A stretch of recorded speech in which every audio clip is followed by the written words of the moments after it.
So என்னோட master சொல்லுவாங்க realistic expectation, unrealistic expectation. அப்படின்னா என்னென்னா, ரியலிஸ்டிக்கான எக்ஸ்பெக்டேஷன்னா எது எது அப்படின்னு சொல்கிறாங்கன்னா, நம்மளோட ஷெல்டர், நம்ம ஒரு வீடு இருக்கிறதுக்கு ஒரு ப்ராப்பரான ஒரு பேசிக் ஸ்டடீஸ், நம்ம பேசிக் நீட்ஸ், ஃபுட்டு, இது எல்லாமே ரியலிஸ்டிக்.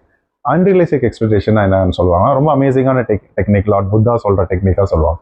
ஸோ அன்ரியலிஸ்டிக்காக என்ன சொன்னால், ஒரு வீடு இருந்தால் நல்லது, இதே 2-3 வீடு வேணுன்றது அன்ரியலிஸ்டிக் எக்ஸ்பெக்டேஷன். ஓகே, அடுத்தது நமக்கு வந்து ஒரு ரிலேஷன்ஷிப்பில் இவங்க தான் நம்ம எப்பயுமே மாற மாட்டாங்கன்னு நம்ம நினச்சிட்டு இருப்போம். ஆனால் கொஞ்ச நேரத்தில் பார்த்தீங்கன்னா அவங்க தான் நமக்கு வந்து ப்ராப்ளம் கொடுப்பாங்க.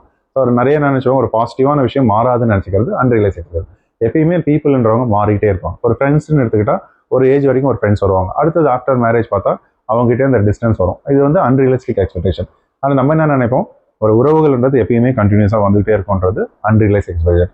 ஒரு வீடு பார்த்தாம நம்ம 4 வீடு கட்டினா தான் நல்லா இருக்கும்னு நினைக்கிறது அன்ரியலிஸ்டிக் எக்ஸ்பெக்டேஷன்.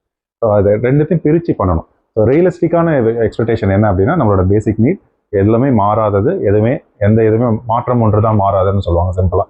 எதுவுமே நிலையானது இல்லைன்றதையும் நம்ம தெரிஞ்சுக்கணும். ஸோ எது வேணுன்றது வேணாதுன்னு நம்ம தெரிஞ்சு அதை புரிஞ்சு டிஃப்ரென்ஸ் வரணும்னா ஹாப்பியாக இருக்கும்.